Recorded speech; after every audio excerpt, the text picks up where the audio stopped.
Antes de ser un lujo, una firma personal o un gesto de coquetería, el perfume fue humo, resina, espiritualidad y pura supervivencia. Sirvió para disimular la pestilencia de calles y cuerpos, para hablar con los dioses y para protegerse de la enfermedad.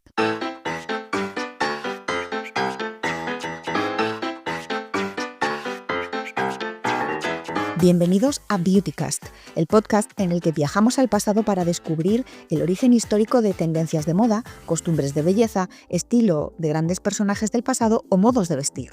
Hoy estoy muy contenta de anunciaros que nos acompaña la primera invitada que recibimos en Beautycast. Ella es una compañera, Clara Buedo, periodista de belleza, a quien estoy muy feliz de saludar. Clara, bienvenida. Hola Abigail, ¿qué tal estás? Pues estoy muy contenta de que nos acompañes hoy en Beautycast. Clara Buedo dirigió el Colegio de Empresa y Moda del Instituto Superior de Arte, iArt, ha sido directora de belleza de importantes cabeceras como Harper's Bazaar y L'Officiel y ha colaborado con numerosos medios como Esquire, Forbes, S Moda, El País o Vanity Fair. En la actualidad dirige su propia web de belleza, Beauty Matters. Es una auténtica especialista en perfume y es autora de libros como Historia del perfume, Relatos olfativos del pasado, publicado por Catarata, y El perfume en España. También es podcaster, dirige y presenta Scent Matters. Con Clara Buedo vamos a viajar al pasado para repasar la historia del perfume. ¿Te parece que empecemos? Perfecto. Pues vamos allá.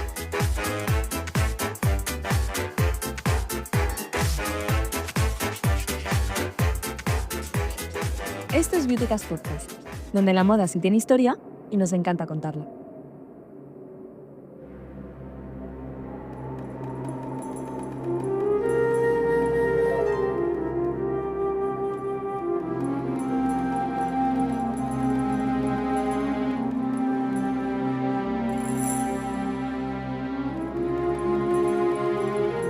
Muchos sitúan el germen de la fragancia en la necesidad de aniquilar el hedor social, fetidez, pestilencia, tufo y hediondez. Estamos en la antigüedad, pero ¿en qué momento exactamente nos encontramos cuando hablamos del origen de los perfumes, Clara? Bueno, a ver, un momento concreto y preciso es muy complicado, ¿no? Ya, de hecho, se data en Mesopotamia, en la antigua Mesopotamia, que de hecho se encontraron tablillas cuneiformes, ¿no? Con ciertas fórmulas. Yo creo que para encontrar este perfume un poquito más desarrollado ya nos tenemos que ir al Egipto faraónico, que además ahí realmente eran unos sabios para todo, ¿no? Una cultura muy avanzada en muchos sentidos, pero en la elaboración de perfumes sobre todo. Y también aquí tenemos que tener en cuenta la palabra en sí misma, perfume, perfumum, que es el olor en el aire, ¿no? Esos humos que salían de los sahumerios, que realmente tenían un carácter sagrado. Se pensaba que al elevarse a los cielos, ¿no? De una forma tan directa, ¿no? Que no se dispersaba en el aire, pensaban que era una vía directa de comunicación con los dioses. Entonces, desde este momento ya se empieza a asociar el buen olor con lo sagrado, ¿no? Con las deidades, con Dios en general. O sea, llámese como se quiera llamar, cada cultura tiene los suyos. Entonces realmente es ese inicio, o sea, el elegir, ¿no? Estas sustancias aromáticas, resinas, sobre todo olíbano, mirra, lo que llamaban bálsamo, que el bálsamo fue una de las resinas más preciadas, de hecho, muy costosa y llegó a la extinción porque realmente tampoco eran muchos los árboles que lo producían. Entonces digamos que es aquí cuando ya podemos hablar de ese inicio del perfume. Los egipcios fueron realmente auténticos maestros. Es cierto que tenían, en este caso sí que tenían esa triple vertiente, ¿no? O sea, por un lado comunicación con los dioses, por otro lado también para sanar, ¿no? Tenían propiedades terapéuticas según qué sustancias y eróticas, ¿no? O sea, pues un poco, pues para elevar la libido y demás. Pero sí, te diría que yo comenzaría por el Egipto faraónico. Y es por ese motivo que dices, por esa relación de los perfumes con lo sagrado, que el conocimiento en esa materia se reserva solo a unos pocos, ¿verdad? Porque en el antiguo Egipto no cualquiera puede dedicarse a los perfumes, se reserva solo a algunos perfiles de la sociedad, filósofos, médicos, boticarios y sabios. Bueno, es que realmente en Egipto hay, digamos, una de las composiciones aromáticas más importantes era el kifi. El kifi era el incienso del templo que solamente podían hacer los sacerdotes. La elaboración del kifi realmente era complicada, o sea, no era simplemente mezclar sustancias aromáticas y ya, requería de diversos días. Además estaba muy vinculado, ¿no?, con las fases de la luna, de los planetas. Ese conocimiento alquímico, ¿no?, y astrológico era muy importante en esta época. Entonces, esta mezcla tenía que reunir determinadas influencias o energías.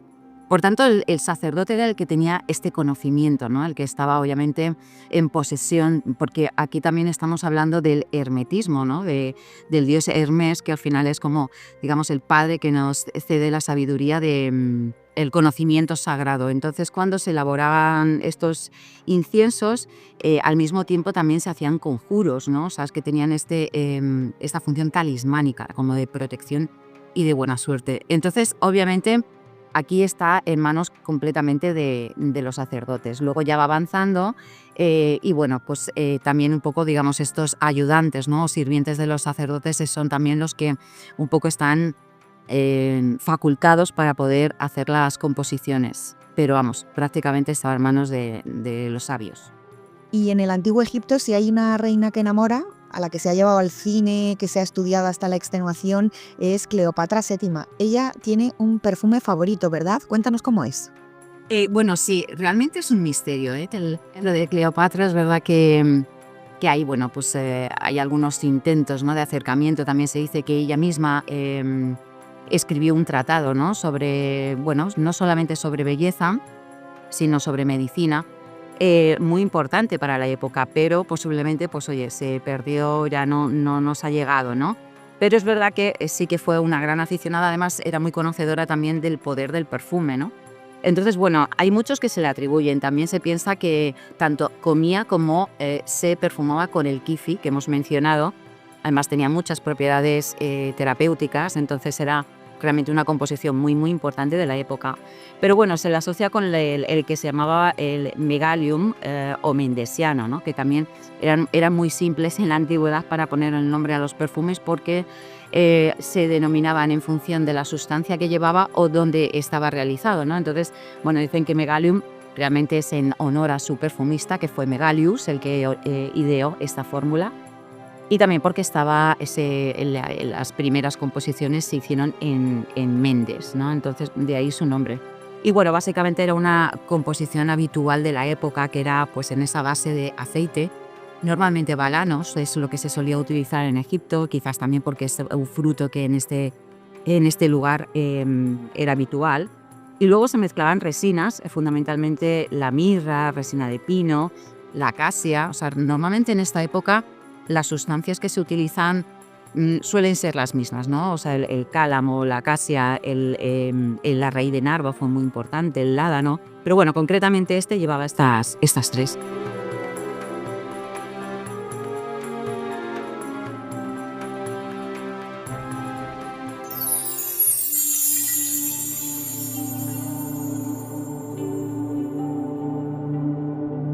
Hoy en Beautycast nos acompaña Clara Buedo, compañera periodista de belleza especializada en perfumes, con quien estamos haciendo un viaje para descubrir la historia del perfume desde la antigüedad. Y hemos llegado a la Grecia clásica. Aquí el perfume cumple 3 funciones muy específicas, más allá de simplemente la de oler bien. Cuéntanos cuáles son.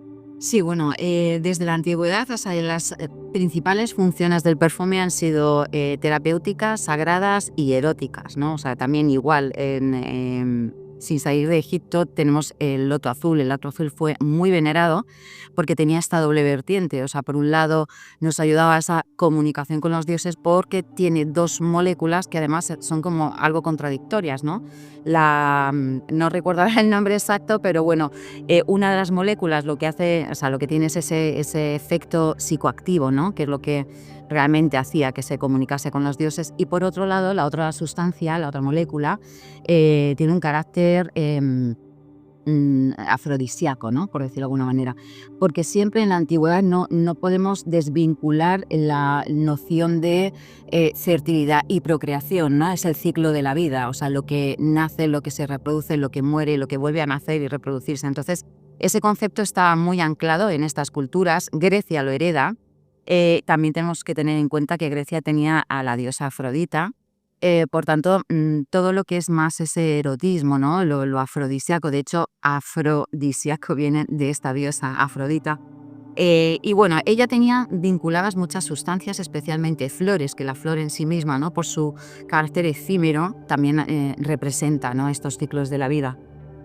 Afrodita tenía asociada sobre todo la rosa, ¿no? Pero también el mirto. Eran dos sustancias dos especies, ¿no? Que realmente se dice que también como que embellecían, ¿no? Embellecían la piel, tenían ese vínculo con las emociones, con el corazón, con el amor. Entonces, ya digo, o sea, todos estos filtros amorosos al final tenían una cuestión, o sea, tenían una base muy sagrada, ¿no? Luego había otras sustancias, como por ejemplo la canela, el cardamomo, que realmente son rubefacientes, ¿no? Lo que hacen es aumentar el flujo sanguíneo, ¿no? Y con ello también se entiende pues que están activando estas partes íntimas para favorecer la unión. Entonces, básicamente, el concepto de erotismo en la antigüedad viene a ser esto, ¿no? Este vínculo con lo sagrado, con la tierra, con los ciclos vitales, ¿no? De muerte, resurrección y procreación.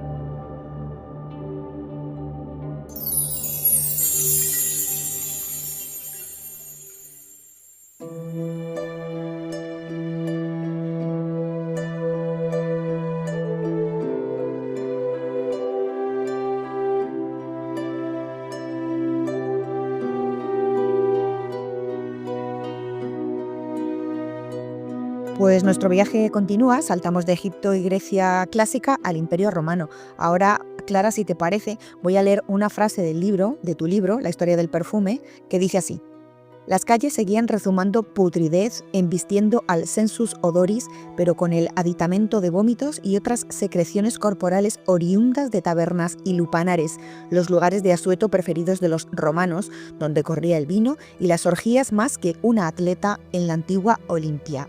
Pues qué panorama, Clara, qué panorama. ¿Cómo se perfuma Roma? Porque con esta perspectiva, a la verdad...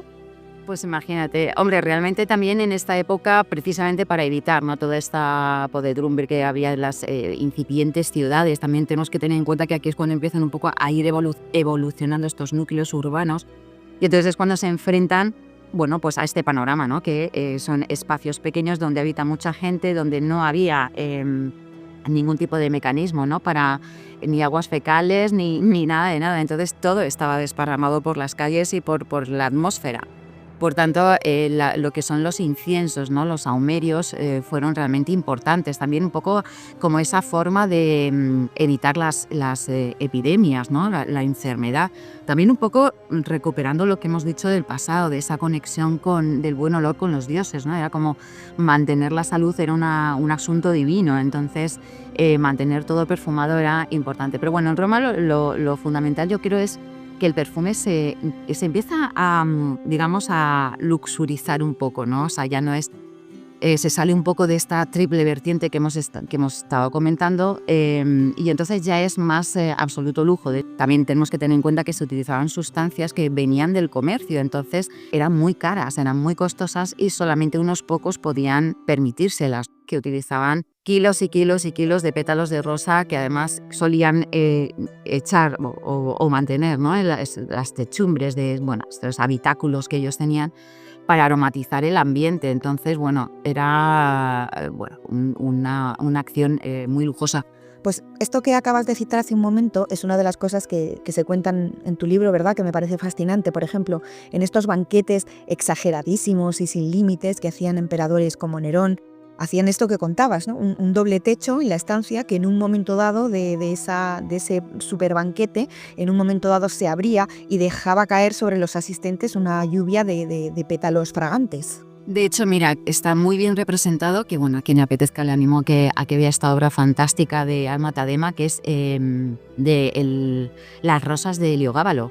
Aquí realmente se ve este sistema, ¿no? De cómo de pronto se abre uno de estas toldos, por decirlo de alguna manera, y caen todos estos pétalos de rosa que en este caso, en esta pintura, lo que hacen es asfixiar a los invitados, ¿no? O sea, esta malevolencia de Heliogábalo, que resulta, claro, estéticamente muy bonito, ¿no? Porque se ven caer todos estos pétalos, pero también representa un poco esta obsesión por la exageración, ¿no? De esa cantidad de pétalos que al final terminan, bueno, pues ya invitados ebrios, pues terminan sepultándolos, ¿no? Entonces, como esta asfixia fragante es una, ya digo, una obra de arte muy interesante de analizar.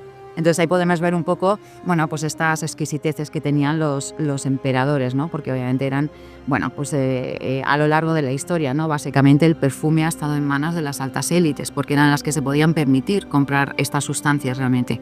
Para que lo sepan los oyentes de Beautycast, dejo en Instagram una imagen de la obra que cita Clara, Las rosas de Heliogábalo, del pintor holandés Laurens Almatadema.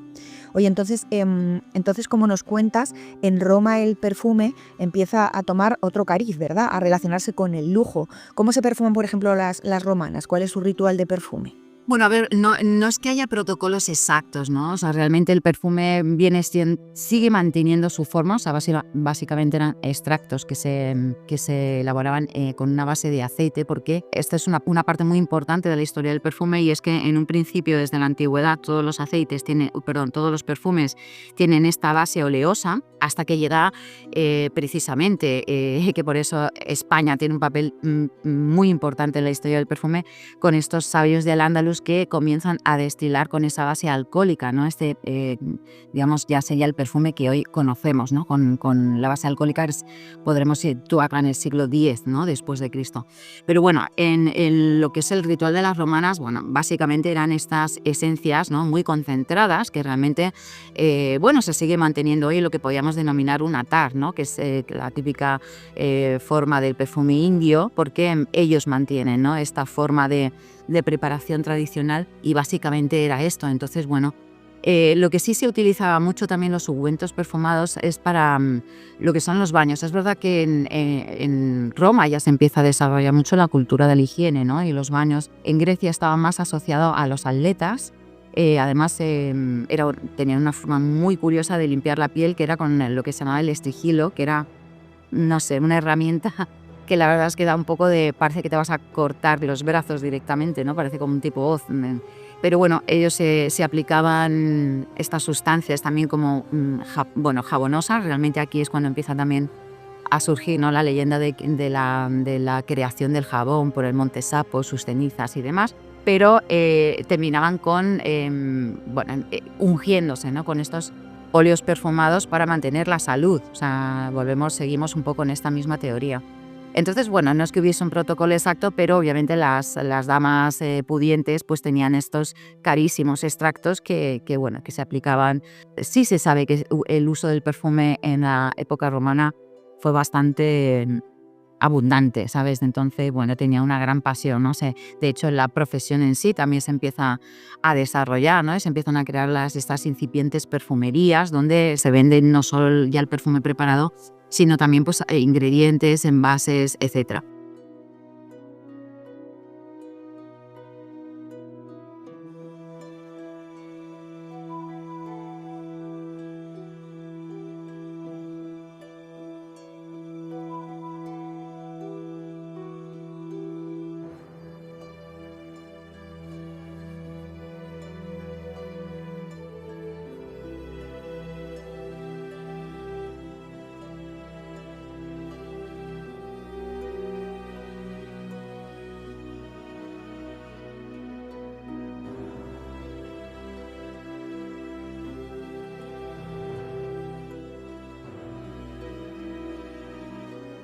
Estás escuchando Beautycast Podcast.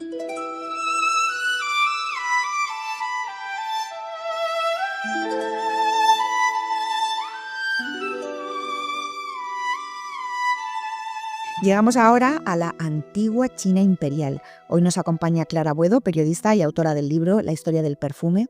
Una de las cosas que me ha llamado muchísimo la atención leyendo tu libro, son los modos de perfumarse en este momento. En la antigua China imperial, con aguas perfumadas, con pétalos para el baño, por ejemplo, con bolsitas, con plantas aromáticas en su interior que se llevan prendidas en la solapa o colgando del fajín.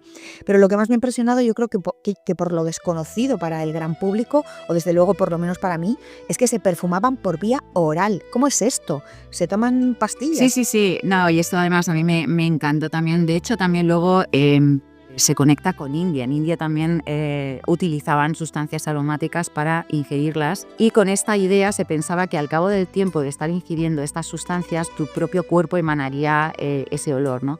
En el caso de China era mucho más sofisticado porque además era una mezcla muy concreta, ¿no? Con diferentes... luego también hay que tener en cuenta este vínculo de la antigua China con la medicina tradicional china. Entonces muchas de estas sustancias realmente se utilizaban por su función terapéutica.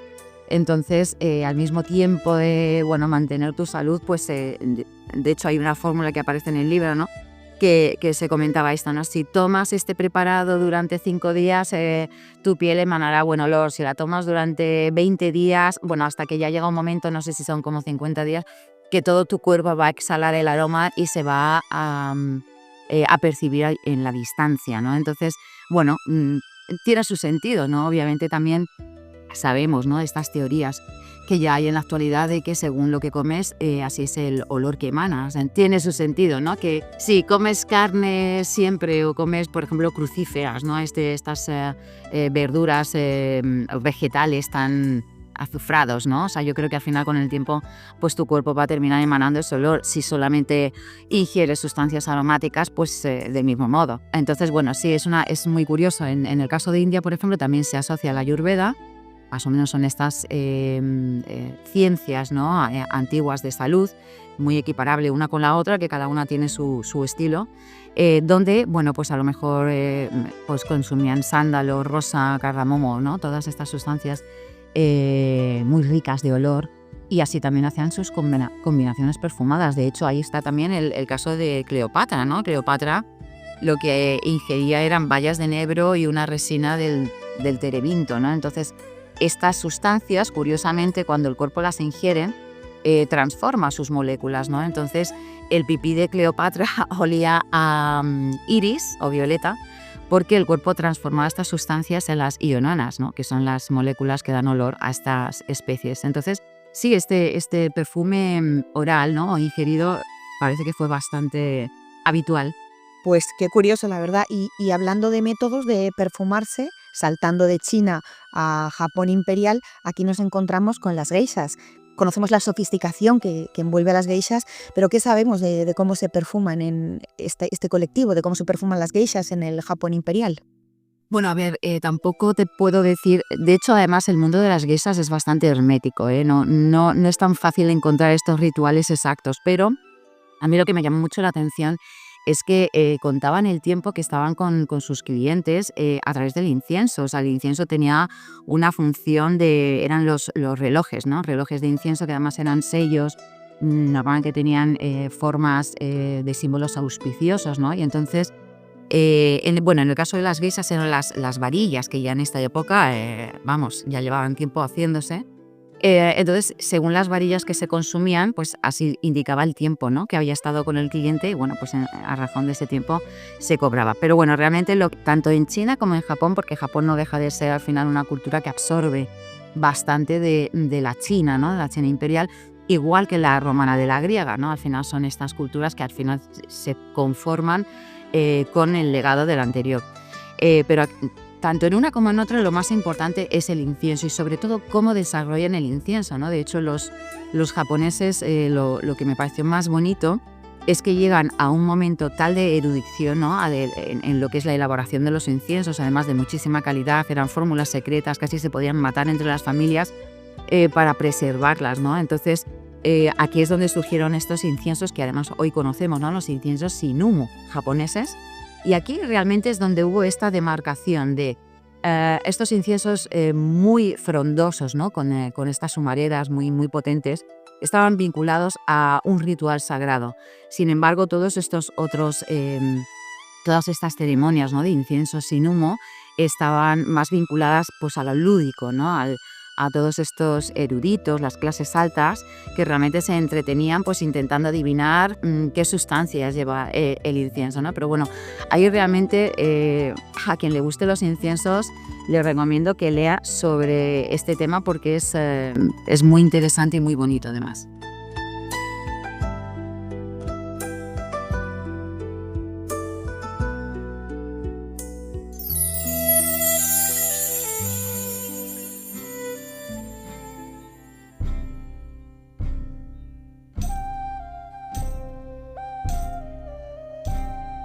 Estamos ahora en la Edad Media. En 2221, los frailes dominicos fundan la perfumería que se considera la perfumería más antigua, la Officina Profumo Farmaceutica di Santa Maria Novella. Y aquí nace uno de los perfumes también más antiguos. Clara, ¿cómo es esta perfumería y cuál es este perfume? Mira, aquí lo que me parece muy interesante, o sea, ya, claro, en la Edad Media, todo este conocimiento de los sabios árabes, ¿no? Que además se concentra en Córdoba. Córdoba se convirtió en esta ciudad equiparable a Damasco o Bagdad, ¿no? Donde estaba realmente toda la opulencia, el lujo, la sabiduría, o sea, el lenguaje de la ciencia en este momento era el árabe, ¿no? Entonces, con estas primeras composiciones, ¿no? Estas destilaciones con esa base alcohólica, que decimos marca ese punto de inflexión en la perfumería, todas estas fórmulas se establecen en esos tratados de la higiene o tratados de medicamentos simples, porque en este momento sí que el perfume está muy vinculado a la salud, además al equilibrio de los humores. Los árabes rescatan, ¿no? Todo este conocimiento griego de los anteriores padres de la medicina, ¿no? Como Hipócrates, Galeno, etcétera, y además añaden sus propias investigaciones y avances, ¿no? Todo esto es un compendio de sabiduría increíble que pasa a esta Europa medieval, esta Europa incipiente, donde se sigue trabajando con toda esta investigación y todos estos aportes, ¿no? De los musulmanes, especialmente iniciado en Al-Ándalus, España, nunca me voy a cansar de decirlo, y se extiende pues al resto de Europa, ¿no? Especialmente Italia, Francia, ¿no? Que al final son estos países del Mediterráneo que, bueno, más o menos compartimos hay bastantes conexiones, ¿no? Entonces, al final, toda esta sabiduría pasa a manos de los frailes, ¿no? En estos conventos tienen como lo que llaman los hortus conclusus, ¿no? Son unos huertos donde todos los frailes, las abadesas, etcétera, empiezan a cultivar todas estas plantas aromáticas, ¿no? Y empiezan ellos a destilarlas y a crear sus propias aguas.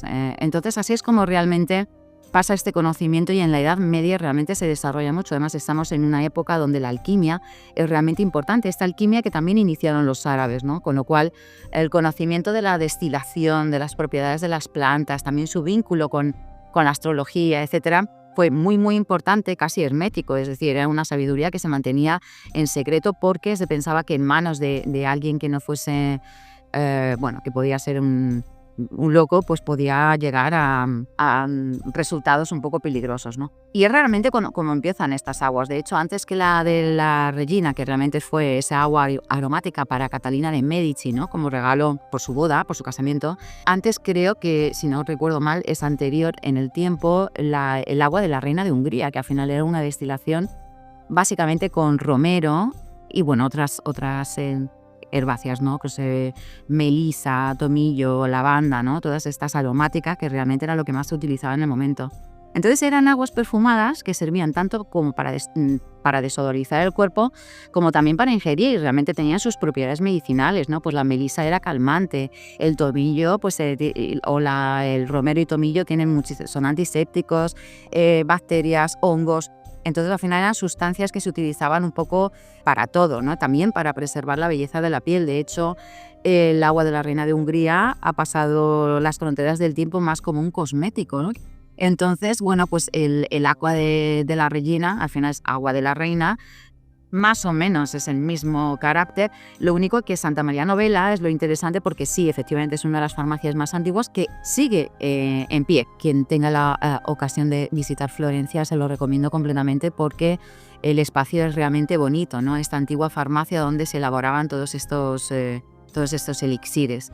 De hecho, en la fórmula del agua de la Regina se sigue manteniendo, es decir, que si alguien tiene curiosidad de saber cómo olía, pues puede acercarse y lo comprueba. Pero vamos, básicamente todas estas aguas aromáticas eran prácticamente similares, ¿no? es también un poco el precedente de la famosa agua de Colonia, ¿no? Que luego ya se irá manteniendo en el tiempo toda esa combinación de, pues eso, hierbas aromáticas, cítricos, ¿no? Todo lo que dé esa sensación de limpieza, pero también de salud, en fin, eran composiciones muy sencillas, pero que se extendieron bastante en el tiempo, ¿no? De hecho, en el caso de España, por ejemplo, el rey Felipe II tenía su propia casa de la destilación en el Escorial, ¿no? Donde ahí tenía varios destiladores donde se elaboraban estas composiciones. Un eyeliner épico, un look que te cambió la vida o un desastre con flequillo. Cuéntanoslo en la sección Tu historia en la moda. Escribe o manda una nota de audio a elbuzondebeautycast@gmail.com.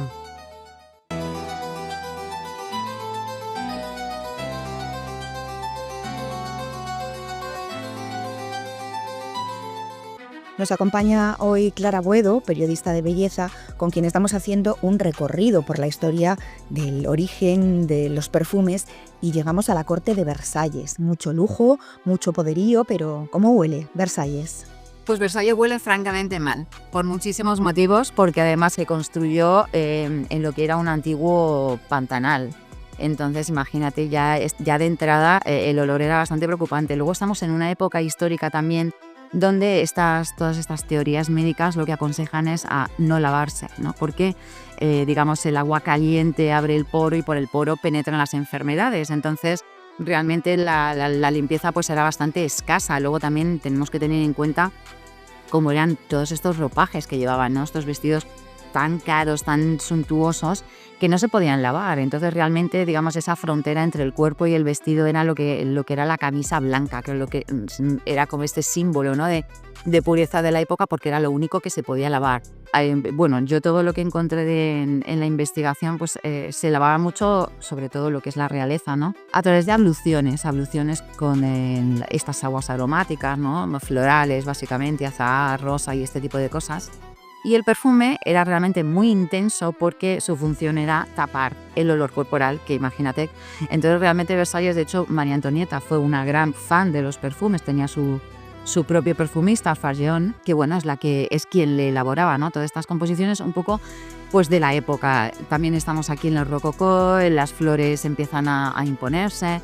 Entonces son composiciones perfumadas a base de flores, pero todavía se seguían utilizando las sustancias animales, ¿no? El ámbar gris, el almizcle, la algalia, que fueron realmente importantes bueno, sobre todo en este periodo medieval, por decirlo de alguna forma, aunque el almizcle ya data de la antigua China, ¿no? Y los árabes realmente lo utilizaron porque eran sustancias, bueno, muy simbólicas, tenían un carácter sagrado también, entonces se les atribuía muchas propiedades, no solo las aromáticas, ¿no? De hecho, estos pomanders, ¿no? de la Edad Media eran realmente o bien solidificaciones del propio ámbar gris, que eran las pomas de ámbar, ¿no? Lo que se llamaba, o combinaciones de diferentes sustancias para evitar ese contagio, ¿no? De enfermedades y epidemias.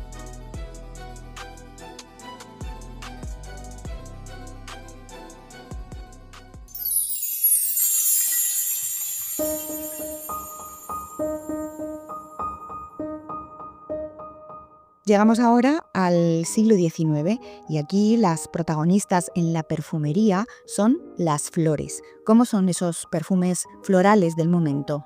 Bueno, como te he dicho, esto comienza en el 18, ¿no? Con este rococó que empieza a poner las flores por todos lados, no solamente a un nivel personal, ¿no? De aromas y demás, sino estético, en el arte, todo está floreado, los vestidos están floreados y además todo en esta paleta, ¿no? de tonos pastel. Entonces, ya simplemente imaginándote la escena ya te puede venir cómo olían.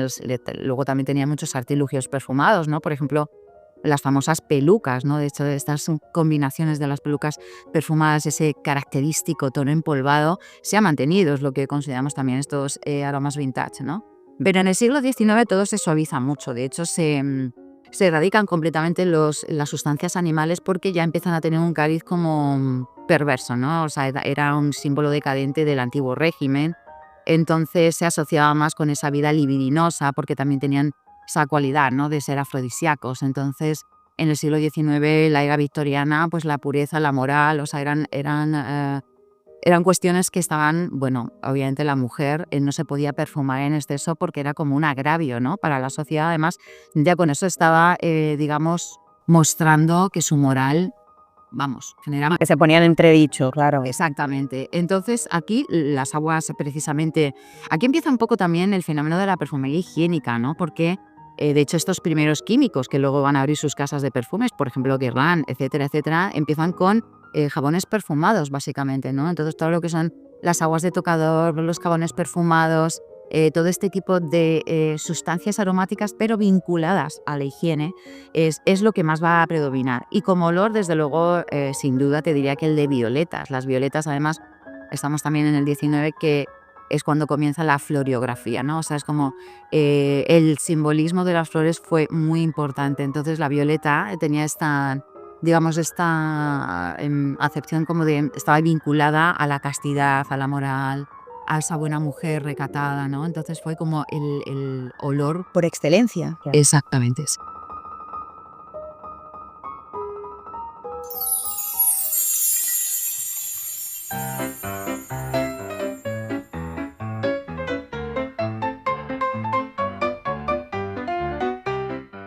Nuestro viaje por la historia del perfume llega al siglo XX. Aquí es el momento en el que nacen los primeros perfumes nicho. Si te parece, Clara, vamos a explicar primero qué es esto de los perfumes nicho y qué supuso su entrada en escena en este siglo XX.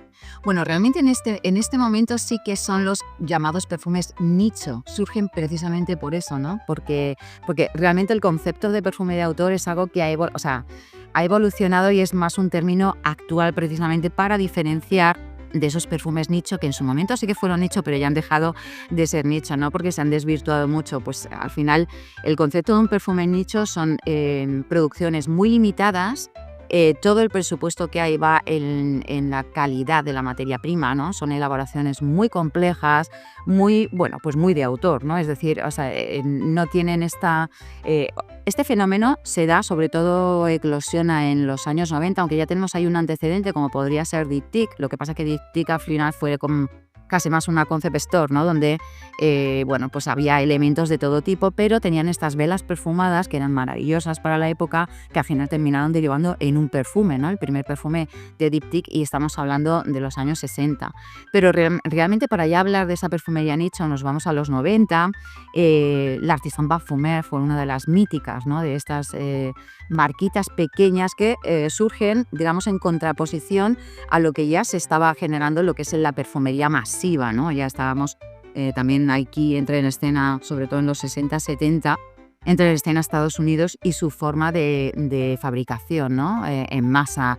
Todo era como muy impersonal, no tenía, al final eran estas perfumes que, digamos, hacían que todo el mundo oliese igual, ¿no? Entonces, pues la gente que quería oler diferente o que se quería desmarcar, pues digamos, se metió más en este mundo del nicho, donde obviamente todo era mucho más especial. También era una perfumería que retomaba la antigua forma, lo que es la perfumería tradicional. Obviamente la francesa, ¿no? Es la que aquí entra en juego. Y pues tienen unas características muy, muy concretas, muy peculiares. Ya digo, sobre todo son producciones muy limitadas, pocos envases, todo está muy cuidado, desde la materia prima hasta lo que es el packaging, el envase, el frasco. Entonces, más caro también, ¿verdad? No, obviamente, al final tú imagínate una producción en masa, todos los elementos que eliges son mucho más baratos. Además, también sustancias sintéticas que son infinitamente más baratas que las sustancias naturales. El resultado olfativo también va a ser completamente diferente, ¿no? Porque tú haces una combinación con sintéticas y digamos que se va a permanecer como estable en el tiempo, porque no tiene esa magia de las sustancias naturales que, al tener un abanico, ¿no? Tan amplio de moléculas olfativas, va a ir variando según el calor de la piel, el paso del tiempo. Entonces, esta perfumería nicho recupera el uso de los ingredientes naturales, de la materia prima natural, y obviamente todo se va encareciendo, ¿no? El resultado final es mucho más caro, más exclusivo, más distintivo. Entonces, son elaboraciones que van a empezar a tener mucho interés, ¿no? Después del Artisan Parfumeur surgen está también Gutal, bueno, en ese momento era Annie Gutal, bueno, empiezan a surgir muchas marcas que conforman lo que en ese momento se empezó a llamar nicho, que yo creo que esto se va a mantener hasta, bueno, principios de los 2000, donde el nicho ya se vuelve casi masivo, ¿sabes? Entonces ahí es cuando surgen un poco esta comedia artística o de autor, ¿no? Para diferenciarse un poco ya de la masividad del nicho. Pues hemos llegado al final, acabamos aquí nuestro viaje en el tiempo para contar cómo ha sido la historia del perfume. Nos ha acompañado la primera invitada de Beautycast, Clara Buedo, periodista de belleza especializada en perfumes. Además de los libros La historia del perfume y El perfume en España, tienes en proceso un tercero, ¿verdad? Cuéntanos, ¿qué estás escribiendo? Pues mira, sí, porque cuando escribí Historia del perfume, como obviamente, bueno, es más, o sea, la anécdota de Historia del perfume es que el título que me propuso la editorial es Breve Historia del perfume, pero cuando, claro, les entregué el manuscrito dijeron, ok, quitamos lo de breve. Yo me metí en este proyecto y además vi, es como no voy a contar esto, tengo que contarlo. Se extendió muchísimo y entonces se quedaron fuera, o por lo menos no con el desarrollo que merecían la pena en tanto España como las Américas, ¿no? Porque realmente ahí hay una historia perfumada muy, muy amplia y yo necesitaba contarla. Entonces, a raíz de la publicación de Historia del perfume, surgió un poco este momento de la trilogía, ¿no? De tengo que hablar del perfume en España y el perfume en las Américas. El de España ya está, es el segundo de la saga, así que queda el tercero, que espero que en 2026 pues ya vea la luz. Bueno, pues espero que vengas de nuevo a contarnos esa fascinante historia del perfume en las Américas. Claro que sí, por supuesto. Clara, muchas gracias por tu tiempo, por habernos acompañado hoy en Beautycast y hasta pronto. Gracias a ti, Abigail. Hasta prontito. Despedimos a Clara, pero no nos vamos aún sin un clásico del programa, que es dar las gracias por vuestros comentarios. Sabed que siempre os respondo, tanto si son en Spotify como en Instagram. Me hizo mucha ilusión este comentario de Mónica Setién al capítulo de Criminales bien vestidos, que decía: he visto la serie de Anna Delvey y la de Ted Bundy, pero explicado por ti todo es más interesante. Eres mi compañía en las duras tablas de abdominales tempraneras. Bueno, pues digo que me hace mucha ilusión porque yo soy una gran consumidora de podcast y uno de los lugares donde no puedo estar sin escucharlos es precisamente el gimnasio, porque me acompañan muchísimo. Así que mil gracias, querida Mónica. Vamos ahora con nuestra sección Tu historia en la moda, una sección abierta a vosotros, los oyentes, para escuchar o leer vuestras anécdotas relacionadas con la moda y la belleza. Nuestras protagonistas de hoy son María y una chaqueta que le quedaba grande.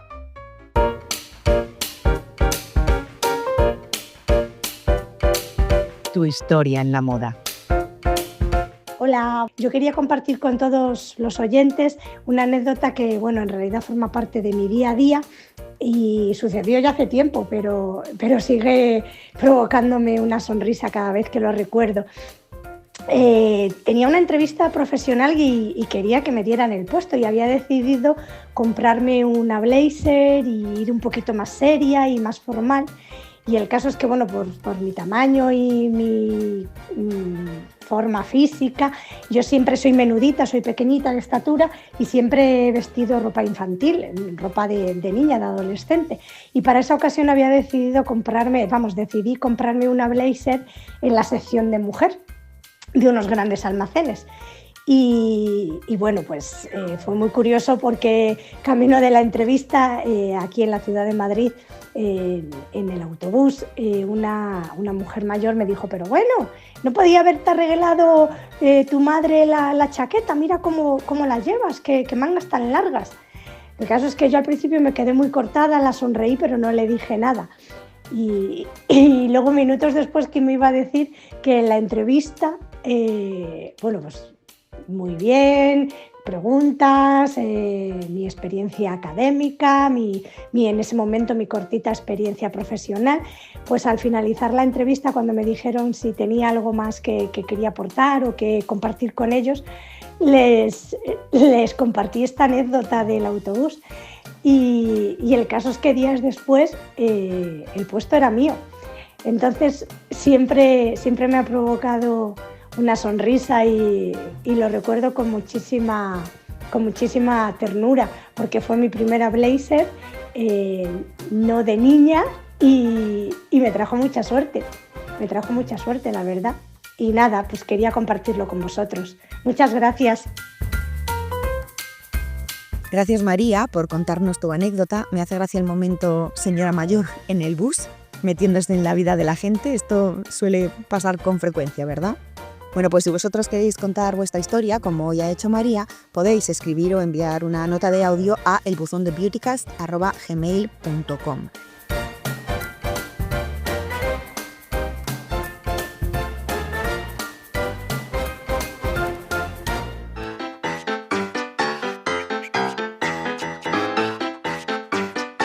Y no me quiero marchar sin lanzar un saludo muy especial a las personas que escuchan Beautycast desde otros países.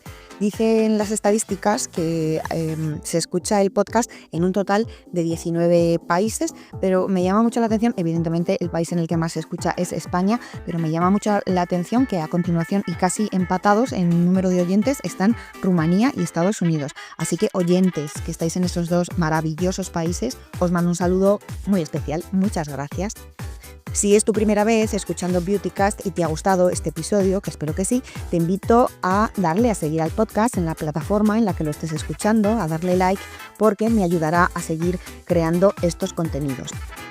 Y nada más, ahora sí, ya sabéis que volvemos en 2 semanas, aunque antes habrá otro mini Beautycast, que son episodios más cortitos, con historias anecdóticas, igualmente de moda y de belleza. Muchas gracias por escucharme y sed muy felices.